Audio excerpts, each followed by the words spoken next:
За өнөөдөр фарн дээрээ хэрхэн цахилгаан тэн холбох тухай заавар оруулнаа. За энэ бол 3 кВт-ийн усан тэн юм байна. Ийм гадуур худалдаанд байгаа. Яг энэний ижил тэнийг ийшээ хийцэн байгаа. Энэ бол соронзон ирлээ. Соронзон ирлээний тогийг бол энэ хоёр хөлн дээрээс авна. Ингэж. За нөгөө талаас нь энэ ихний хоёр хөлн дээрээс тэрнийхээ цахилгааны үзүүрийг өгнө.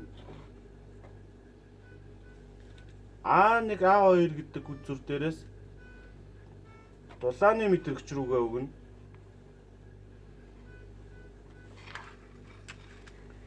Дулааны мэтрэгч дээр юм байна. Соронзон ирлэнээс ирсэн шугамыг доотлын игнэний 2 дахь 6 дахь хөлн дээр өгч байна. 3 дахь 5 дахь хөлийг хооронд нь ингэж холбоно.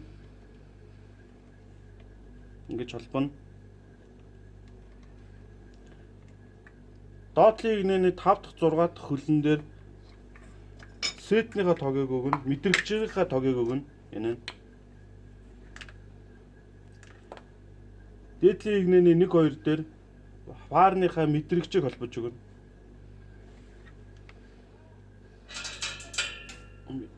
За ийм байна.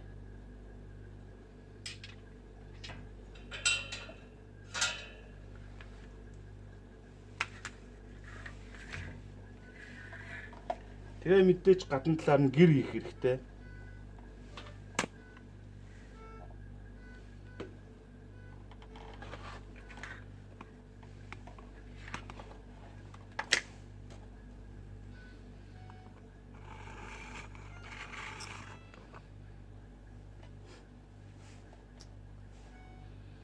Энэ дээшээ доошоо гэсэн 3 байралтай. Энэ одоо голынхоо байралтаар байж байгаа. Энэ тасалгааны температур зааж байна. Дээшлүүллээ. Энэ дээд хязгаар температурын дээд хязгаар энэ градусд хүрэхлээр автоматар соронзон ирлэгийн салгана. Доотлын байрлал. Тэн асах градус 35 градусд хүрээд соронзон ирлээ залгагдаж тэн хална. 50 градус дээдлийн 50 гэж тавьсан учраас 50 градусд хүрээд соронзон ирлээ буухлаар тэн сална. Тэгээ түлхүүр нь голынхоо байрлалд байж ах хэвээр. Одоо 15 градус тасалгааны температур зааж байна.